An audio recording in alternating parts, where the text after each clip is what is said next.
Joining me now, Karina Gould, Liberal MP from Burlington, Karen Vecchio, Conservative MP from Elgin, Middlesex, London, and Tracy Ramsey, NDP MP from Essex.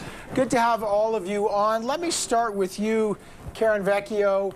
Look, you see these Donald Trump clips. He's tried to excuse his talk as simply locker room talk.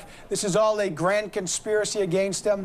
When you've watched this unfold, does this guy have any credibility left? Do you buy his explanations? Well, you know, I think we have to separate this from politics. Would we allow any person on the street to say the things that he's been saying? Would we allow a person in a business to say things that he is saying? I really cannot support his defense on this. To myself, it's not locker room talk. I have young athletes in my own home, including my own husband. And if he was to say something like this, I can tell you, it's not appropriate. And that's not the way men should be talking about women, regardless.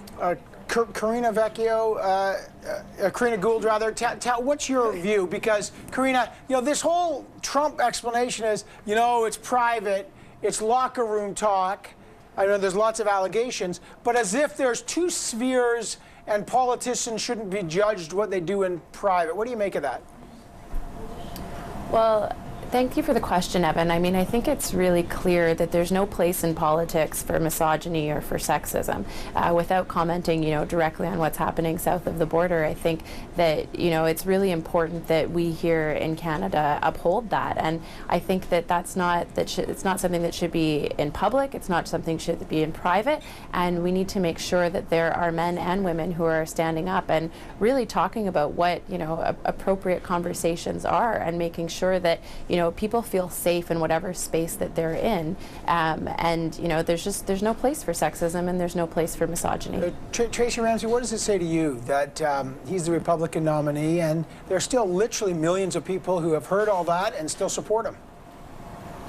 It's quite shocking, actually, because what we see him coming out with is certainly, at the very minimum, sexist talk, but certainly misogyny, and absolutely he's talked about assault on women. Whether you're a politician or anyone else, you're a human being, and people deserve to be treated with respect. And I think that his locker room comments really discredit all men, because there are many, many men and boys in our country who do not behave like this, and trying to pass it off as though this is acceptable in some way is unacceptable. From a politician or anyone else, this shouldn't be acceptable in any workplace, in any of our schools, in any of our communities. And I think it's opened up a broader conversation about the fact that sexism at this level, misogyny, talking about sexual assault like this still exists. And it is out there, and we have a lot of work to do. Yeah, I will say, as someone who coaches his kids in hockey, you know, that we all have to take courses and we train not to ever speak like that in front of kids anytime. It's called respect in sport. And so the locker room excuse is really something that every athletic organization is getting away from. Karen Vecchio, let me go back to you. It's raised a lot of questions, though, about sexism in politics. And this is Hillary Clinton. He's talked a lot about her stamina. He at one point in the debate said she doesn't look like a president. She doesn't have the look of a president. Have you seen that kind of trace of sexism throughout this U.S. presidential election? I'll be honest, I really have, and it's kind of embarrassing, and I know I shouldn't be speaking this way. I'm speaking as Karen Vecchio, and it is embarrassing to see somebody like Donald Trump make these sort of suggestions about her stamina. Men versus women, it shouldn't be about that. It's about who is going to be the best president of the United States and who can lead their country. And so I really question his leadership when he's taking such strides at attacking her on being a woman and her stamina. That just has no play. We should be talking about policies. Of course, once in a while it gets down and dirty, but he's not brought it above board, and that's what I have some issues with. If he was giving us good policies, that'd be one thing, but instead all he's doing is attacking people personally, and especially on the women's side, it's not appropriate. And that's when we have a leader of the country, their job is to serve everybody, men, women, all races. It should not matter, and I'm very concerned with what may happen in the U.S. election. Yeah, Karina Gould, pick up on that, because, you know, look, we began talking about his views on Mexicans, on Muslims. Now a lot of this has come down to, frankly, because of a lot of the allegations, which I should say Donald Trump has denied, but there's a lot of, you know, accusations of sexism, sexual assault, misogyny. Have you felt that this election has kind of opened up a whole conversation, sometimes to the bad, about how women are treated? Well, look, it's up to Americans to make the decision about who they're going to support and why they're going to support them. However, I think it's really important for us as Canadians to acknowledge and talk about some of the issues that we have here. I mean, as a young woman on the Hill, I've certainly faced kind of everyday sexism. I wouldn't say that you know, people have spoken to me in some of the language that we've heard, but I do know that I face different challenges What than kind of probably some of my male challenges? colleagues do. Tell me about those Well, challenges. I think particularly as a young woman, I'm not seen as someone who's assumed to be a member of Parliament. I'm assumed to be staff. I'm assumed to be in the background. And there are many instances where people will go and look to meet the MP and they'll be looking for someone who's not me.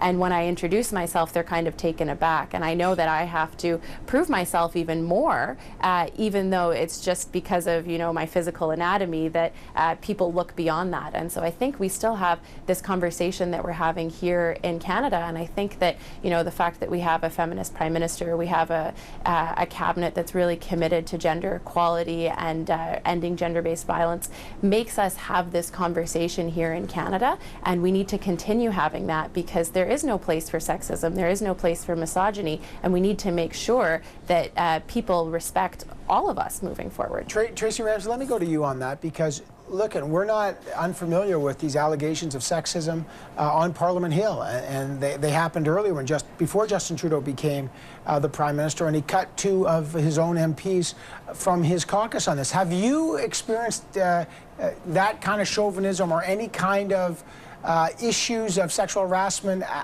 while you've been in the political sphere?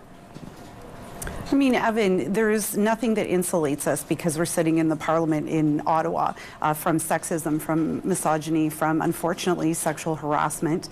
You know, we do have some things in place to protect us in our party. You know, we all signed an agreement. I believe all parliamentarians did.